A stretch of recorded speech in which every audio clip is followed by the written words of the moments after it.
जय श्री कृष्ण दोस्तों, हर हर महादेव। मैं पूनम पांडे आप सभी लोगों का शक्ति कुंज चैनल पे बहुत बहुत स्वागत करती हूँ। एकादशी तिथि के समान कोई तिथि नहीं है और एकादशी व्रत के समान कोई व्रत नहीं है, अर्थात एकादशी का व्रत सर्वश्रेष्ठ व्रत है। साल की सभी जो 26 एकादशियाँ होती हैं उनमें सबसे महत्वपूर्ण एकादशी का व्रत निर्जला एकादशी का माना जाता है, क्योंकि निर्जला एकादशी का व्रत कर लेने से सभी जो 26 एकादशियाँ होती हैं उनका पुण्य लाभ प्राप्त हो जाता है। निर्जला एकादशी व्रत को सबसे कठिन व्रत माना जाता है, क्योंकि यह व्रत ज्येष्ठ मास के शुक्ल पक्ष में मनाया जाता है और जेठ में भीषण गर्मी पड़ती है, अर्थात जो गर्मी अपनी पीक पे होती है। और निर्जला एकादशी के व्रत का जो नियम है, उस व्रत के नियम के अनुसार जिस दिन व्रत होता है उस दिन के ब्रह्म मुहूर्त से जल का परित्याग कर दिया जाता है और व्रत के अगले दिन जब एकादशी का पारण मुहूर्त आता है तो उस पारण मुहूर्त में अन्न व जल ग्रहण किया जाता है। तो इस प्रकार देखा जाए तो यह व्रत 24 घंटे से ज़्यादा का व्रत होता है और इस भीषण गर्मी में, जेठ की भीषण गर्मी में 24 घंटे से ज़्यादा बिना जल ग्रहण किए व्रत करना कोई आसान कार्य नहीं होता है, अर्थात बहुत ही कठिन कार्य होता है। इसीलिए निर्जला एकादशी व्रत को सबसे कठिन व्रत माना जाता है। निर्जला एकादशी से संबंधित मैंने 2 वीडियो पहले ही अपलोड किया हुआ है, उस वीडियो को भी आप लोग अवश्य देखिएगा। उस वीडियो से भी आप लोग को बहुत ही ज़्यादा लाभ प्राप्त होगा, तो डिस्क्रिप्शन में मैं उसका लिंक दे दूंगी, आप लोग उस वीडियो को अवश्य देखिएगा। अब निर्जला एकादशी व्रत में समस्या कब आती है?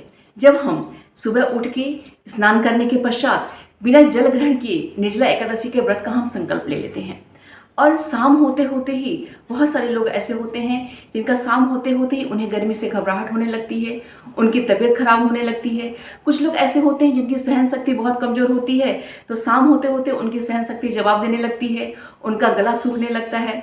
तो ऐसी स्थिति में मन में बहुत सारी शंकाएं उठने लगती हैं कि अगर हम पानी पी लेते हैं तो मेरा व्रत भंग हो जाएगा, हमें व्रत का दोष लगेगा, हमें व्रत का पूर्ण लाभ नहीं मिलेगा।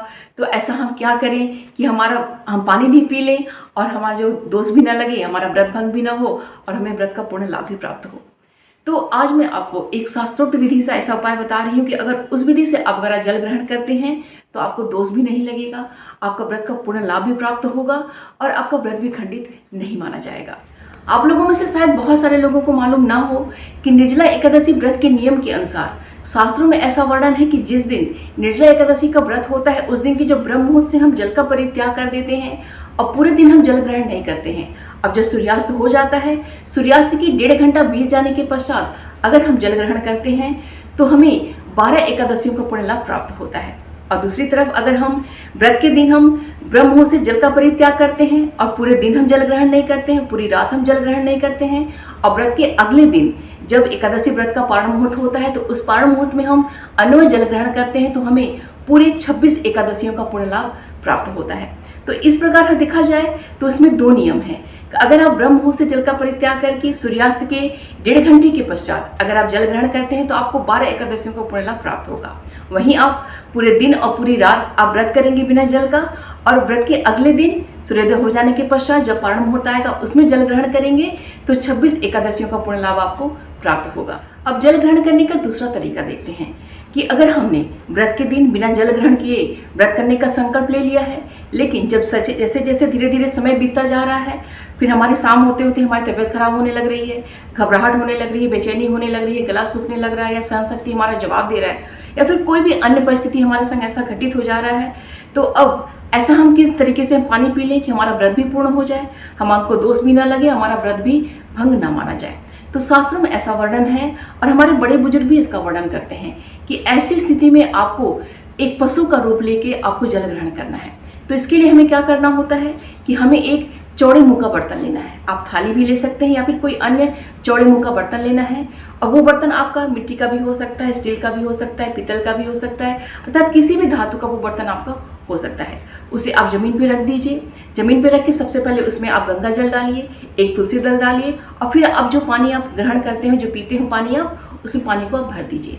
फिर आप जमीन पे घुटने के बल आप बैठ जाइए और जो आपके जो दोनों हाथ है आगे की तरफ रख के उस बर्तन में अपना मुंह लगा के आप पानी पी लीजिए।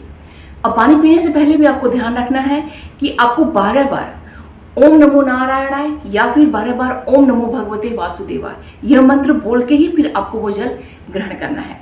अगर मैंने जिस विधि से बताया आपको समझ में नहीं आ रहा है तो फिर ये समझ लीजिए कि आपको गाय का रूप लेना है, अर्थात आपको एक पशु का रूप लेना है।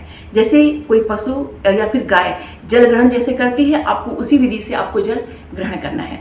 अब इसमें एक समस्या और आएगी कि बहुत सारे ऐसे लोग होंगे कि जिनको बैक की प्रॉब्लम होगी, घुटने की प्रॉब्लम होगी, वो ज़मीन पे घुटने के बल बैठ के मुंह झुका के आगे पानी नहीं पी सकते हैं। तो ऐसे ये नियम उन्हीं लोगों के लिए है जो ऐसा नहीं कर सकते हैं, क्योंकि स्वयं के संग देखिए चीट मत करिएगा, क्योंकि जो गोविंद हैं आपके हृदय के अंदर बैठे हुए हैं।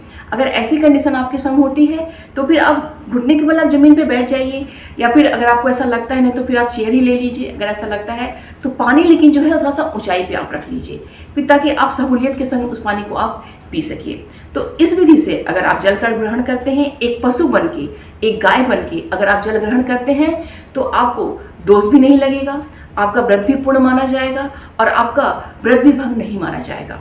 तो कोई विशेष परिस्थिति आ जाने पे, तबीयत ज़्यादा खराब हो जाने पे अगर इस विधि से आप जल ग्रहण करते हैं, एक पशु बन के अर्थात एक गाय बन के अगर आप जल ग्रहण करते हैं तो आपको व्रत भंग होने का दोष नहीं लगेगा, आपका व्रत खंडित नहीं माना जाएगा और व्रत का आपको पूर्ण लाभ प्राप्त होगा। क्योंकि हम एक पशु बन के, पशु जैसा आचरण करके अर्थात पशु जैसा व्यवहार बन करके हम जल ग्रहण कर रहे हैं और पशुओं के ऊपर व्रत का कोई भी नियम लागू नहीं होता है। तो जब भी विशेष परिस्थिति आए तो इस विधि से, क्योंकि ये जो विधि है शास्त्रोक्त तरीका है और हमारे बड़े बुजुर्ग भी इस विधि को बताते हैं, तो इस विधि से आप जल ग्रहण कर सकते हैं। अब बात ये आती है कि हमें किस समय इस तरीके से जल ग्रहण करना चाहिए। तो देखिए, सबसे उत्तम और सबसे उचित जो समय होता है वो तो यही है कि जब सूर्यास्त हो जाए और तारा निकल आए तो तारे को देख के आप इस जल को आप ग्रहण कीजिए इस विधि से। लेकिन अगर पहले ही तबीयत खराब हो जा रही है, विशेष परिस्थिति पहले ही उत्पन्न हो जा रही है, तो स्वास्थ्य तो सबसे पहले आता है। तो ऐसी स्थिति में हमें अपने स्वास्थ्य को देखते हुए जब आपको लगता है कि इस विधि से आपको पानी पीना है तो उस विधि से फिर आप अपना जल ग्रहण कर लीजिए। लेकिन अगर आपको लगता है कि हम थोड़ा सा इसको समय को और व्यतीत कर सकते हैं, थोड़ा समय को हम खींच सकते हैं, तो प्रयत्न कर लीजिए कि अगर सूर्यास्त तक अगर आप खींच सकते हैं तो खींच लीजिए, तो बहुत ही उत्तम होगा। लेकिन जैसा भी आप तो सामने परिस्थिति आए उसके अनुसार आप कार्य कीजिए। तो उम्मीद करती हूँ कि यह वीडियो आप सभी के लिए बहुत ही उपयोगी होगा। तो वीडियो को प्लीज़ लाइक कीजिएगा और ज़्यादा से ज़्यादा लोगों तक शेयर कीजिएगा ताकि अन्य लोग भी इस वीडियो से लाभ उठा पाएँ। तो मिलते हैं अगली वीडियो में। अपना और अपनों का ख्याल रखिएगा। भगवान विष्णु, माता लक्ष्मी की कृपा दृष्टि हम सभी पर बनी रहे, हमारे परिवारजनों पर बनी रहे, यही मंगल कामना है। मिलते हैं अगले वीडियो में। अपना और अपनों का ख्याल रखिएगा। जय श्री कृष्ण। हर हर महादेव।